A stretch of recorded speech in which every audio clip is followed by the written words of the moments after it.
what you are hoping for? What do you think might be the result? Sa totoo lamang, lubos ang aking paniniwala at pagtingin sa mga membro ng ating Senado, ng ating mga senador. At palagay ko naman, bigyan natin naman sila ng benefit of the doubt. Pagtitiwala. Yun lang ang masasabi ko. I remember having read an article written by a columnist na sabi niya, alam mo, kanya, recalling the former impeachment of President Erap, na isa-isang kinausap ang mga senador ng whoever was the succeeding power, at katakot-takot na horse trading ang nangyari. But of course, let's say we're hoping yun naman ang ating dapat na labanan. I mean, pagka iyo na ngayong pinilot ang kamay ng mga mambabatas, yun ang wangwang.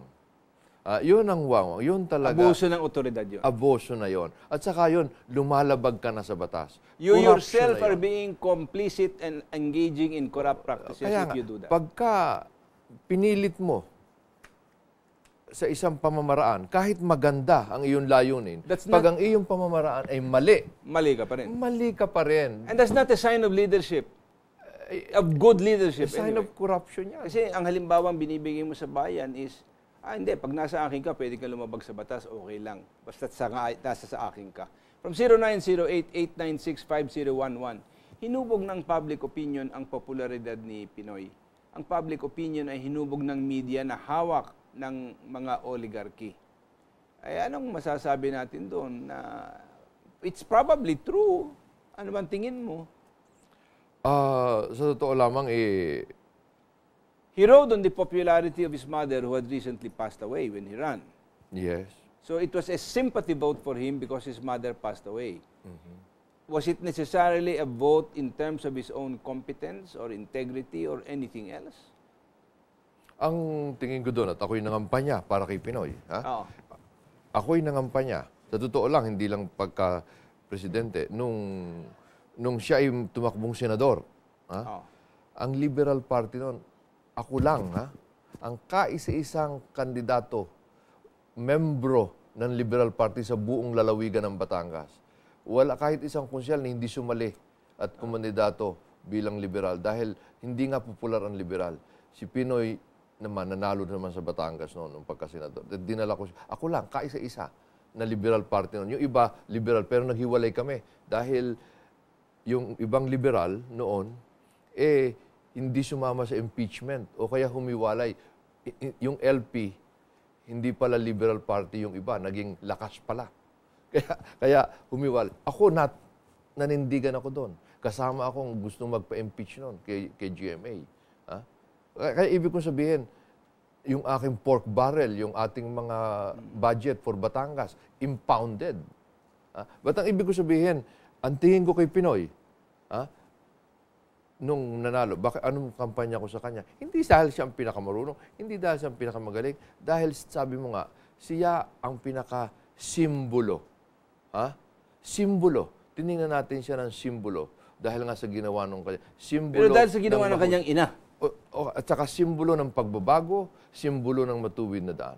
Okay. Simbolo. Ngayon, eto na ngayon, kung tawagin, realidad. Moment of the truth. Meron ba tayo ngayong development plan? Meron ba tayo ngayong kapayapaan? Meron ba tayong kaayusan? Kaya ako nalulungkot. Kahit soma total, sa tawag sa atin, yung bottom line. Bottom line. Anong kalalagayan natin ngayon?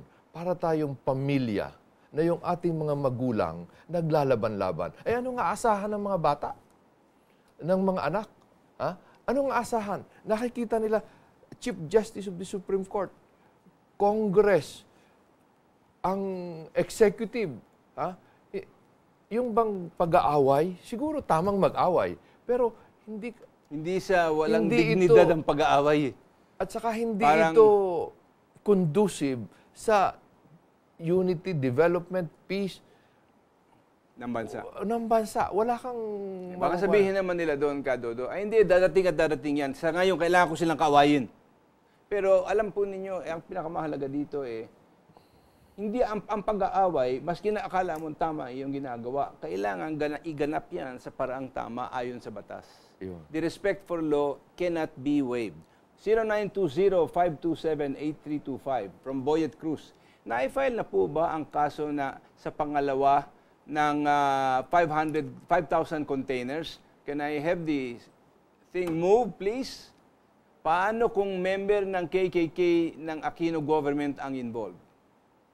Ang pagpa-file na yan ay nasa Bureau of Customs. sa Bureau of Customs. At ngayon ay palagay ko pinag-aaralan pa. Yung pang isang kuha natin, yung mabilisan naman na pagpapaganap. Yun ang isa pang kuha natin ngayon. Tama na tayo ay, sige, sugod, diretso siguro sa paglaban sa graft and corruption. Dahil, alam mo, noon nangampanya kami, walang korap, walang mahirap. Ang problema naman, alam mo, para walang korap, ayan ang nangyayari ngayon.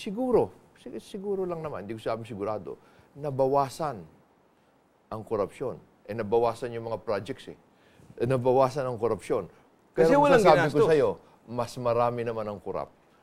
Walang korap, walang mahirap. Ngayon, siguro, bawas ang korap, pero sigurado, dagdag ang mahirap. Yan naman ang sigurado ko sa'yo. Kaya marami pa tayong dapat gawin. Hindi, alam ko. Para tayong namamangka, yung bagang ganon. Kailangan pag namangka ka, para tuwid ang iyong takbo, kailangan meron kang gaod sa kaliwa at sa kanan.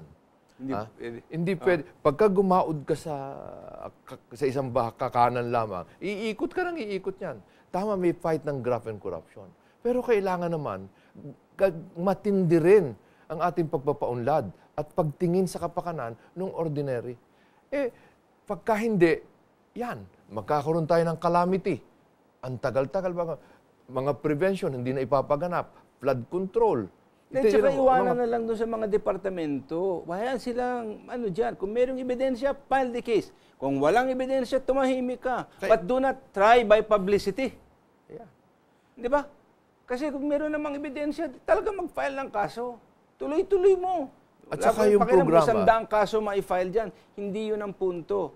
But do not use public sympathy to make a person guilty before he is tried. That is unjust. Yeah, The presumption of innocence is something that is guaranteed by the Constitution. Tama yun. It's a matter of justice. Whether I believe you are crooked, you are not crooked, whatever I believe, it is a matter of evidence acceptable na katanggap-tanggap sa hukuman at pagkatapos ng maayos na paglilitis, hindi sa press release na iyong babanatan ngayon ng tao.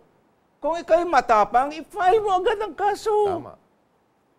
Huwag ka mga galaitin na lang sa mundo. Kaya Sapagkat yun po hindi tama at hindi dapat nanggagaling sa ating mga mambabatas yan. Diyos ko. O sa mga namumuno ng pamahalaan. I am for stopping graft and corruption. But the end can never justify the means. From 0920-892-8332, from Todo of Lanao del Norte, if the President controls the Supreme Court and the Congress, there is no more check and balance. Amen. Ayun, isang sagot ni Kadodo. Amen. 0919-237-2352. Sir Mandanas, may the God of history grant you wisdom and strength in doing what is right in accordance with sound judgment and firm conviction and in accordance with law. Kailangan niya. Alam mo, yung ulit ko, pag wala tayong batas, hindi natin sunod yan, yung ating pag-unlad, mawawala.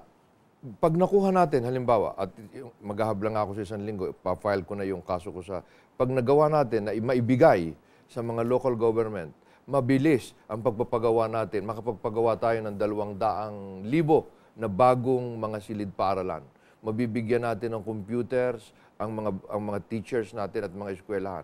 At ganun din, ang ating mga barangay, magkakaroon sila ng mga basic medical equipment man lang. For emergencies. For emergency. Yung iba, hindi na pipila sa PCSO para sa kanilang ambulansya. Yung mga ospital, hindi lamang yung mga private na mayayamang ospital ang magkakaroon ng mga CT scan at mga MRI at mga kailangang mga diagnostic. Pati na mga municipal at provincial, magkakaroon na. Parang yung yung pag nagkasakit ka, hindi lamang yung mayayaman ang